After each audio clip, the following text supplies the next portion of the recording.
നമ്മൾ ആരും പാപം ചെയ്യുന്നത് അറിവില്ലാഞ്ഞിട്ടൊന്നുമല്ല. ദൈവം തമ്പുരാനിൽ നകലാൻ, ദൈവവിശ്വാസത്തിൽ നകന്നു പോകാൻ, വിശ്വസിക്കുന്നവരെ നിന്ദിക്കാൻ, പരിഹസിക്കാൻ, പീഡിപ്പിക്കാൻ അറിവില്ലായ്മ ഒരു പ്രധാനപ്പെട്ട കാര്യമാണ്.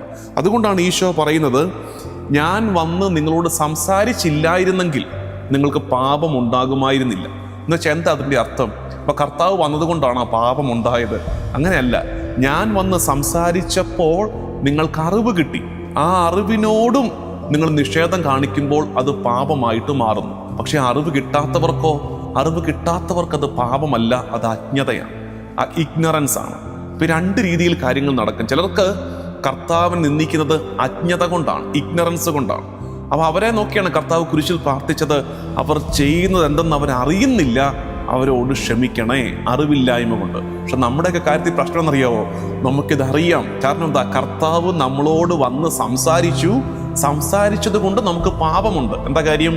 ആ അറിവിനോടുള്ള നിഷേധമാണ് പാപമായിട്ട് മാറുന്നത്. അപ്പം ഞാൻ ഈ ധ്യാനിപ്പിക്കാനൊക്കെ പോകുമ്പോഴേ, കുമ്പസാരിക്കാൻ ഒരുക്കുമ്പോൾ പറയും, അജ്ഞത കൊണ്ട് പാപം ചെയ്യുന്നവരൊക്കെ വളരെ കുറവാണ്. ക്രിസ്തീയ പരിശീലനം ലഭിച്ചവരുടെ ഇടയിൽ വളരെ കുറവാണ്. കർത്താവ് നൽകിയ സുവിശേഷത്തിന്റെ പാഠങ്ങളോട്, സഭയുടെ പ്രബോധനങ്ങളോട് നമ്മൾ പുലർത്തുന്ന നിസ്സംഗതയോ നിഷേധവുമാണ് പാപമായിട്ട് മാറുന്നത്. അപ്പോൾ അറിവില്ലായ്മ ഒരു പ്രധാനപ്പെട്ട ഫാക്ടറാണ്. അറിവ് ഇനിയും വരണം, ഇനിയും അറിവുണ്ടായിരിക്കണം.